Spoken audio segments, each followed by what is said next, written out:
viens tout juste de finir de monter un PC, mais j'ai l'impression qu'il manque un truc. Je sais pas ce que vous en pensez, mais voilà, je trouve que c'est un peu vide. C'est pas comme d'habitude, il manque un truc.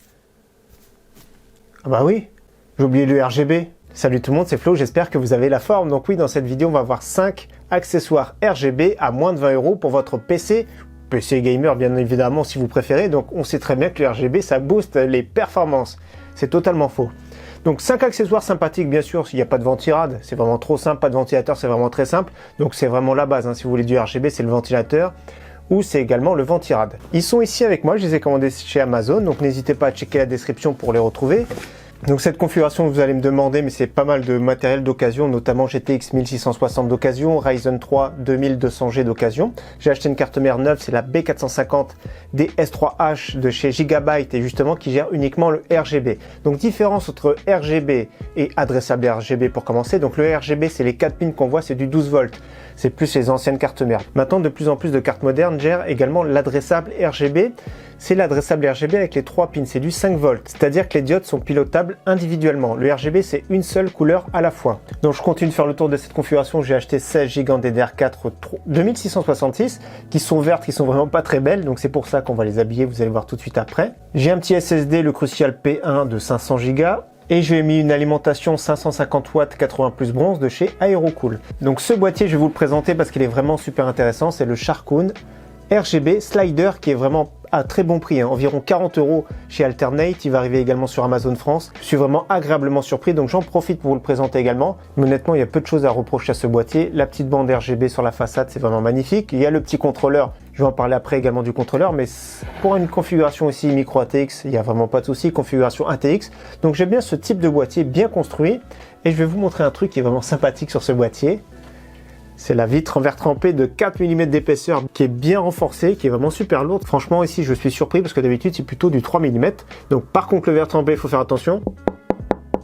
C'est fragile, mais celui-ci est bien renforcé. Donc là, c'est un petit peu moins fragile que la moyenne, on va dire. Donc je vais vous montrer comment il est fait derrière le boîtier d'ailleurs.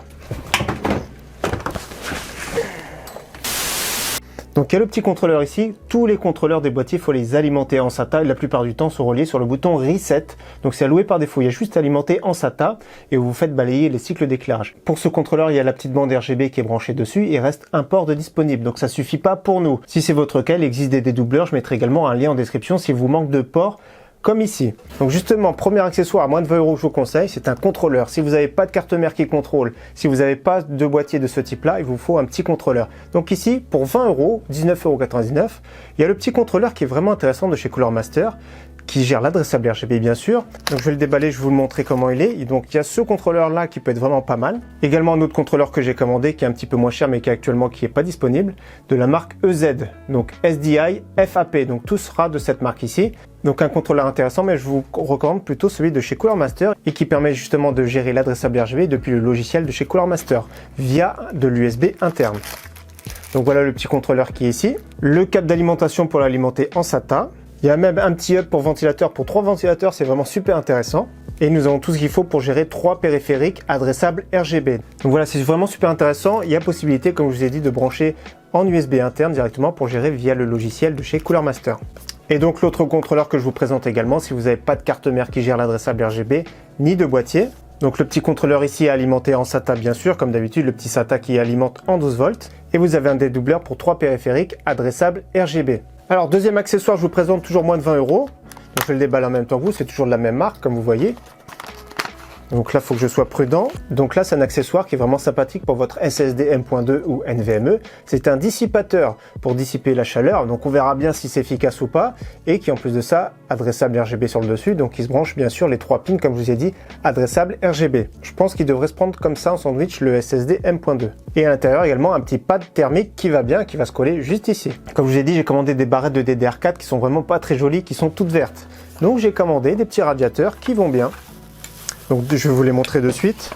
Ça va être un look vraiment beaucoup plus moderne. Malheureusement, il y a du câblage. Donc voilà, qui sont noirs, qui vont permettre de refroidir également les puces de mémoire, même si c'est pas trop le cas ici, ça chauffe pas trop en DDR4 2666. Par contre, ça va faire beaucoup de câbles du coup dans le boîtier. Il y a intérêt à bien dissimuler tout ça. Mais je vous montrerai tout ça de près.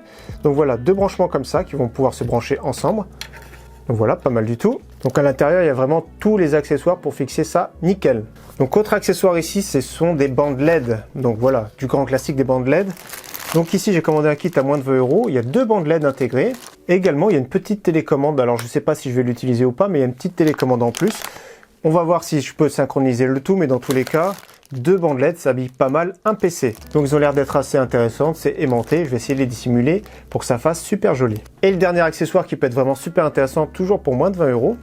Donc je vais le déballer avec vous. C'est un support pour carte graphique RGB. Vous avez vu, c'est assez épais. Ça va être vraiment du RGB dedans. C'est vraiment super intéressant. Qui va directement se brancher sur SATA. Donc je pense pas qu'il peut être pilotable. Mais dans tous les cas, ça peut être intéressant parce qu'il y a des cartes graphiques qui sont vraiment de plus en plus longues, assez lourdes. Ça peut faire un maintien. Et donc avec ce deuxième petit accessoire, vous réglez la hauteur pour pouvoir soutenir vraiment votre carte graphique. Et vous attachez ça sur les équerres PCI Express à l'arrière. Donc franchement pas mal. J'espère que tout sera joli. Je vais faire mon petit montage tranquillement. Je vais vous présenter tout ça de plus près et on va faire un petit bilan ensemble. Allez, c'est parti!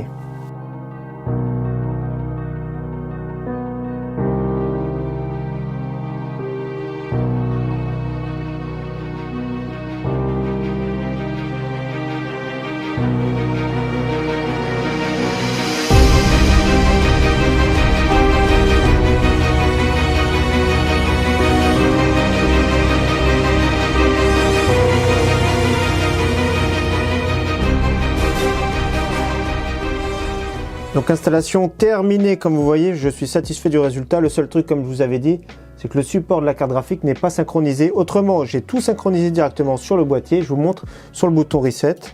Voilà. Tous les éclairages se synchronisent. Les 2 bandes LED également. Tout est synchronisé. Je vous montre les bandes LED. Mais franchement, c'est magnifique. Ça rend super bien. Donc soit vous avez une carte mère ou un boîtier avec un contrôleur intégré. Dans ces cas-là, il faut juste un dédoubleur. Ou alors vous avez le petit contrôleur, comme je vous ai montré tout à l'heure, de couleur master ou l'autre contrôleur qui va bien. Donc là, c'est vraiment cool, c'est vraiment bien utilisé directement depuis le boîtier. Donc ce boîtier, je rappelle, c'est le Sharkoon Slider RGB qui est vraiment pas très cher. Donc en premier, j'ai installé le support de carte graphique. Comme vous voyez, je trouve que c'est vraiment très bien. C'est un bon accessoire, ça supporte bien la carte graphique. Comme vous voyez ici, vous pouvez régler la hauteur. C'est assez renforcé sur les côtés, les vis sont vraiment assez longues. Ça supporte bien, il y a juste à l'alimenter en SATA. Et autre gros point positif de ce support, c'est que ça cache tous les câbles qui sont derrière. Donc c'est très bien, ça masque tous les câbles de façade, vous savez, qui sont pas très jolis. Ça, je trouve que c'est vraiment un super bon point. Dans tous les cas, c'est vraiment pas mal si vous avez une carte graphique qui est assez lourde et ça habille facilement votre boîtier en RGB. Deuxième accessoire que j'ai mis, c'est le radiateur ici pour les SSD M.2. Donc c'est super joli, le fil passe ici sans problème. Je trouve que c'est un petit gadget, c'est vraiment pas un accessoire utile en soi. Au niveau des températures, ça change vraiment pas grand chose. Dans tous les cas, c'est facile à installer. Ça donne son look. Comme vous voyez, c'est synchronisé, donc c'est très joli. Le petit câble, il peut passer juste derrière la carte graphique. Mais comme à chaque fois, ça fait des câbles en plus. Donc voilà, c'est sympathique. Après, si vous voulez, c'est pas mal du tout. Ensuite, ce que j'ai fait, c'est que j'ai installé les 2 dissipateurs pour les DDR4. Donc là, c'est vraiment sympathique, c'est très joli. Ça coûte pas très cher, mais c'est sûr, c'est toujours mieux d'acheter directement des barrettes en RGB. Les 2 fils, je vais vous les montrer. Je les ai passés vers le haut. D'ailleurs, il se voit presque pas, c'est passé juste au-dessus. Donc, il n'y a vraiment pas de souci, ça se dissimule pas trop mal. Le look, comme vous voyez, c'est synchronisé, donc c'est pas mal. Je trouve personnellement que ça rend bien, c'est beaucoup plus joli que les petites barrettes vertes qu'on a vues tout à l'heure. D'ailleurs, les 16 Go, je les avais achetés dans les 46 €. Donc, c'était vraiment super intéressant le prix. Avec les dissipateurs RGB, ça fait monter à peu près la facture à, on va dire, 65-70 €. Donc, ça reste raisonnable et c'est synchronisable. Donc, pour finir, j'ai installé les 2 bandes LED. Donc, juste une ici en haut, on voit juste à travers. Et une en bas. Donc les 2 bandes LED, on peut soit les piloter directement avec la télécommande et du coup il faut connecter ce petit contrôleur, ou alors moi je les ai branchés directement avec le petit contrôleur ici intégré au boîtier de chez Sharkoon. C'est ce que j'ai préféré, c'est vraiment beaucoup plus joli. Et donc je vais vous montrer, je vais prendre du recul, je vais installer la vitre en verre trempé. Donc là on va faire le petit kiff qui va bien. Regardez ça, si c'est pas joli. Regardez ce beau boîtier, c'est vraiment super agréable, c'est bien synchronisé. Donc je vous montre les balayages toujours. Voilà. Et juste à cliquer, même la petite bande LED de la façade. Voilà. Tout simplement un petit bouton. Donc comme je vous ai dit, soit vous passez par un contrôleur externe, soit vous avez un boîtier, soit vous avez une carte mère. Voilà, c'est super joli. Et vous pourrez même mettre un water cooling sur le top en 240 mm. Donc voilà, on se retrouve pour la conclusion avec ce beau petit PC. Personnellement, c'était un grand plaisir de monter tous ces accessoires, c'est vraiment sympathique. Après, celui qui aime le RGB, c'est sûr, c'est vraiment un gros plus. Ça fait vraiment un look sympathique, ça fait pas un PC gamer en soi, c'est pas ça qui va faire gagner des performances. Mais le look est présent, c'est synchronisable. Donc si vous voulez le lien de ce boîtier, retrouvez dans la description et le lien de tous les accessoires. En tout cas, comme d'habitude, merci à tous d'avoir suivi cette vidéo. Encore une fois, j'espère qu'elle vous aura plu. Et je vous dis à très bientôt sur ma chaîne. Ciao, bye!